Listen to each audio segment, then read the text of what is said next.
नमस्कार, आप देख रहे हैं जनता जागरण और मैं हूं आपके साथ प्रिंस कुमार। आज मैं गुरु रहमान सर के पास आया हूं और इनका नाम आप सोच रहे होंगे गुरु रहमान क्यों है।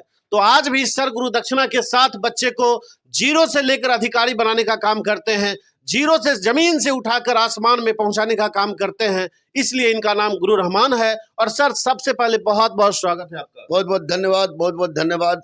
और गुरु मेरे नाम के साथ इसलिए लगा हुआ है कि मैं तो गुरु हूँ ही, लेकिन गुरु की उपाधि मुझे एपीजे अब्दुल कलाम के द्वारा दिया गया है, इसलिए मेरे नाम के साथ गुरु रहमान लगा हुआ है। क्या बात है, आप देख सकते हैं जिनको मिसाइल मैन के रूप में पूरी दुनिया मानती है, उन्होंने इनको गुरु की उपाधि दी है। लेकिन अब हम आज सवाल ये है सर कि राम मंदिर जिसको लेकर पूरा देश सजकर तैयार है, पूरा देश एकदम राममय हो चुका है, उस हालात में, उस अवस्था में अभी आपको वीवीआईपी इनविटेशन मिला है राम मंदिर की तरफ से, ट्रस्ट की तरफ से, आप कितना खुश हैं?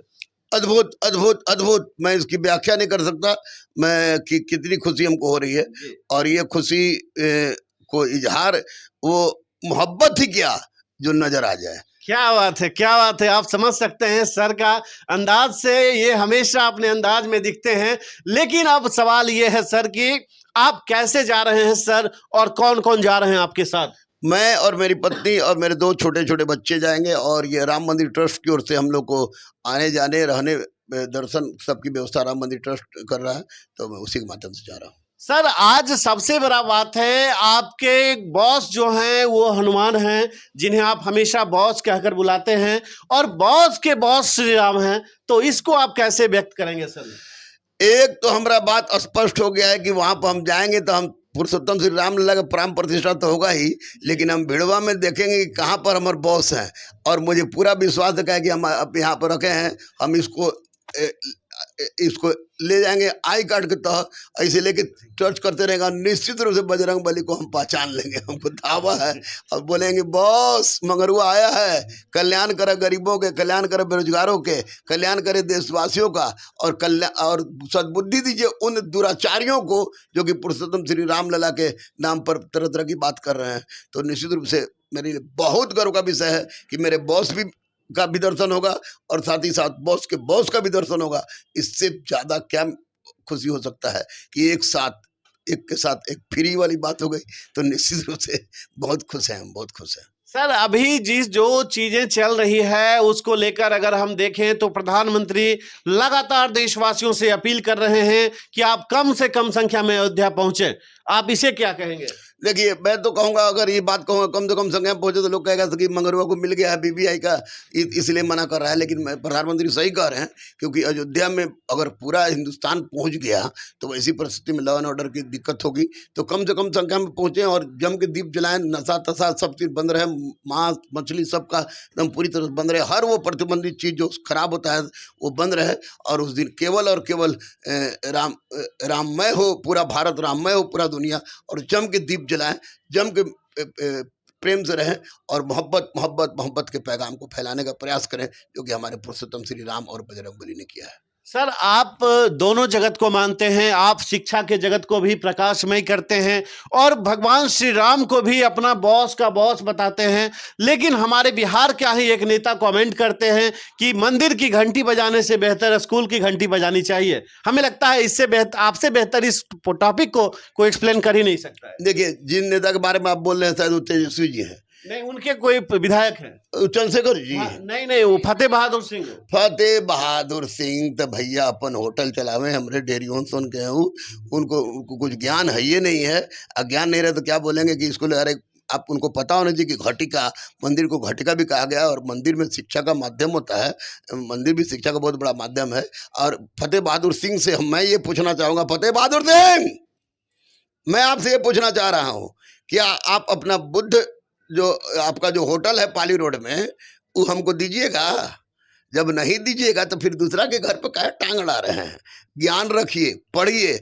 विधायक बन जाने से कुछ नहीं होता है, ज्ञान से बड़ा कोई चीज़ नहीं है। पुरुषोत्तम श्री राम लला, आप लोग बुद्धिस्ट होने का नाटक कर रहे हैं, या इस सब को त्यागिए और जनता को दिग्भ्रमित करने का दिमाग से हटाइए। क्योंकि जब आप अपना होटल अगर मेरे नाम से कर दें, तब ऐसा बात बोला जाए तो चलिए भाई, आप किसी छोड़िए हमारे नाम से, किसी गरीब के नाम से कर दें, ये गलत बोल रहे हैं फतेह।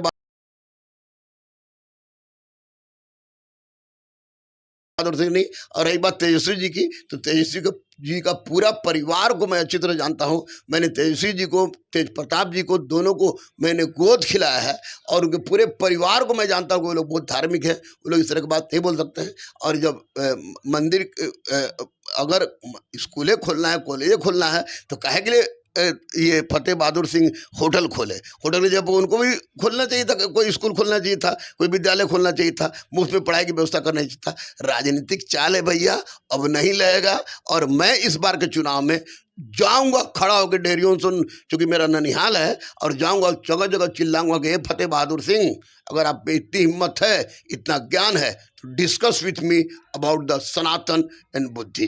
सर, आप चुनाव की बात कर दिए, चुनाव में आप जाएंगे, क्या लगता है आप किसी विशेष पार्टी से जाएंगे या क्या सर? नहीं, कि मैं किसी पार्टी का प्राथमिक सदस्य भी नहीं हूँ। मैं दधीजी दे दान का उपाध्यक्ष हूँ और मरणोपरांत अपना संपूर्ण शरीर दान कर दिया है। कल मैं 40 साल का हो गया था, 40 साल एक दिन का हो गया हूँ। और इस समय मैंने 3 बार बोन मैरो का दान किया है और 59 बार मैंने रक्त दान किया है। तो मैं किसी पार्टी का नहीं हूँ, लेकिन गलत आदमी को, गुरु का काम क्या होता है कि जो आदमी अंधकारमय जीवन जी रहा है उसको प्रकाशमय की ओर ले जाना।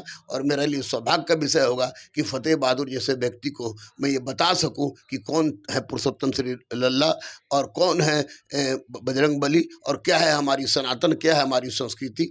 अनाप से अनाप बयान दे के जनता को मूर्ख बना के चुनाव जीतने से काम नहीं चलेगा प्रभु। अब पब्लिक है जो सब जानती है, पब्लिक है सब पहचानती है।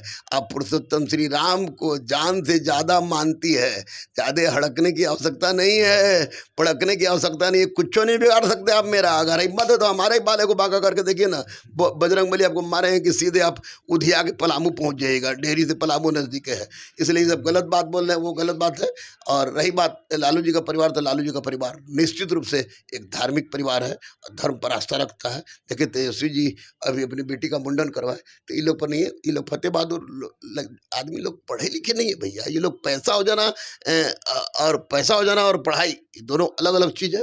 तो ये लोग को जानकारी ही नहीं, तो कुछ बोलते रहे, अनाप शनाप बोल दे कि तू चाहते उसको भोटवा मिल जाए।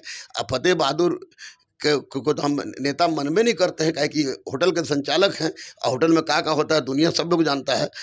और तो ऐसी परिस्थिति में अगर थोड़ी सी भी आप में हिम्मत है, आपको फतेह बहादुर सर, मैं बोल रहा हूँ चूँकि विधायक इसलिए सर बोल रहे हैं, अब थोड़ी सी भी आप में हिम्मत है सर, और थोड़ी सी भी आपके बात में सच्चाई है, तो आप पूरे होटल को एक स्कूल में, एक अस्पताल में कन्वर्ट करा दीजिए और उसको फ्री कर दीजिए कि फ्री फॉर गरीब्स। तो मैं मान जाऊंगा और सैल्यूट करूंगा आपको। चलिए, देखे आप रहमान सर ने हर बातों को कितने शानदार तरीके से रखे। लेकिन सर, आखिरी सवाल आपसे होगा, हमारे जैसे नौजवानों के लिए, देशवासियों के लिए आप क्या संदेश के तौर पे देना चाहेंगे?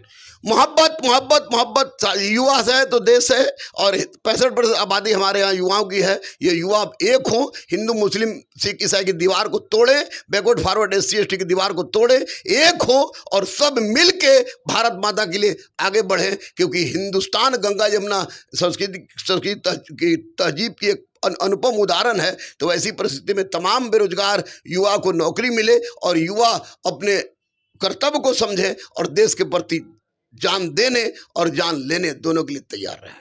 चलिए, बहुत बहुत शुक्रिया सर। देखने आप अभी सुन रहे थे गुरु रहमान सर को। सर अपनी बातों से किस तरीके से सारे सवालों का जवाब दिए, साथ ही साथ इन्होंने अयोध्या राम मंदिर से लेकर राजनीतिक गलियारों तक राजनेताओं को भी एक नया संदेश देने का काम किया। और साफ साफ शब्दों में इन्होंने कहा कि ज्ञान और पैसा दोनों अलग अलग चीज है, दोनों एक साथ अगर आ जाए तो लोग महान हो जाते हैं। तो चलिए, फिलहाल अभी के लिए इतना ही। इस पे आपका क्या प्रतिक्रिया है, आप भी कमेंट करके जरूर बताएं। फिलहाल आप बने रहें जनता जागरण परिवार के साथ। मैं हूं आपके साथ प्रिंस कुमार। नमस्कार।